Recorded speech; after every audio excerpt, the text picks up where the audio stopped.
vana vangu.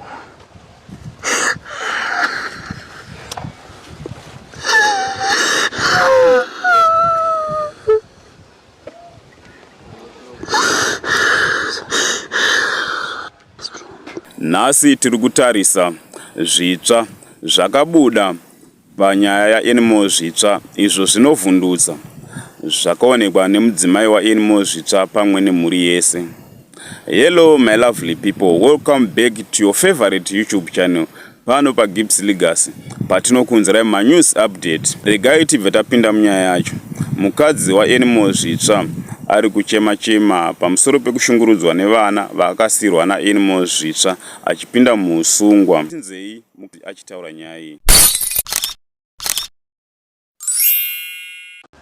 Vana vangu.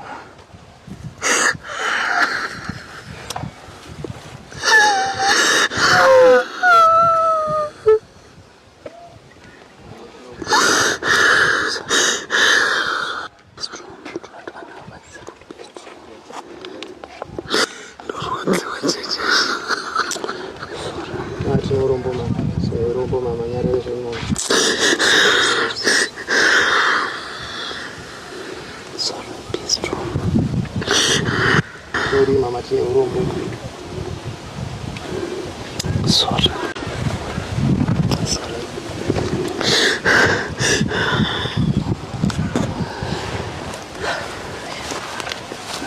Ndofunga hanzvadzi yangu akashaya muna February. Ndobva ndaigara nevana vangu, ndobva ndaenda kumusha kwedu. Vana baba ndobva vati ndipe vana tiite setichengete. Vatorwa nana baba, ndifunga last year. Vatorwa kudaro pasina dambudziko, pasina problem. Asi tatanga kunzwa nyaya yaAnimal zvitsva.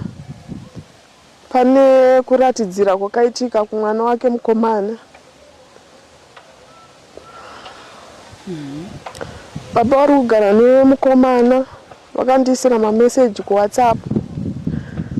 Vachita ndo vanga vari baba vevana ava, ndikati ndobva vanyarara ndobva zvadarika. Saka mukomana uyu anga asingachaende kuchikoro, akugumira muzhira.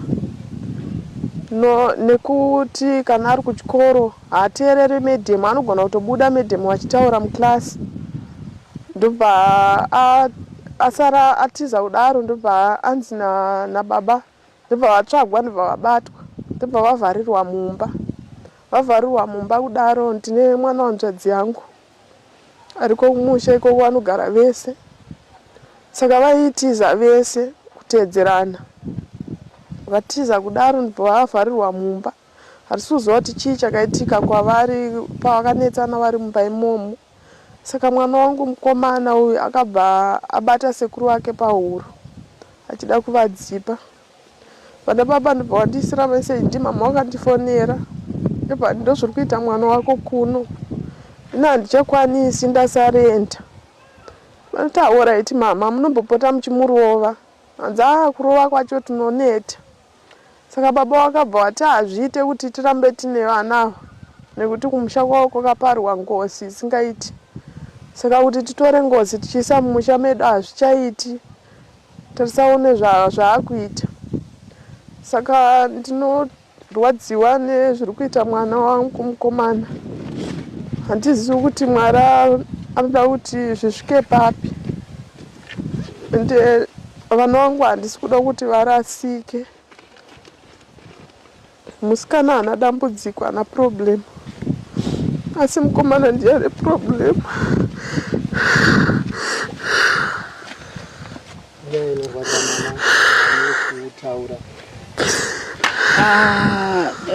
Evamo, ndiri kuda kuti iwewe uri munhu womudzimai umire kuti ramangwana revana vako ringe rakajeka.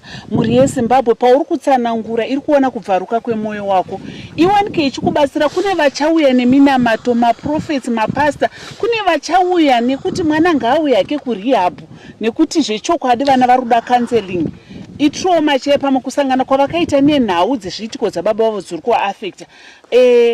Fema unyatsodurura shungu dzako, asi kukurira mhuri yeZimbabwe kuti iwane ichikubatsira maringe nedambudziko riri kuita remwana wako?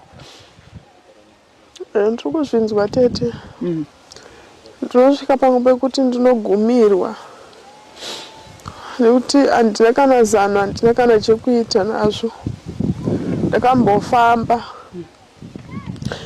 vana tete vachiti munhu anomirira vana vake, saka ndaimbomirirawo, asi ndinosvika pakuneta ndichizonzwa zvakapara baba vacho.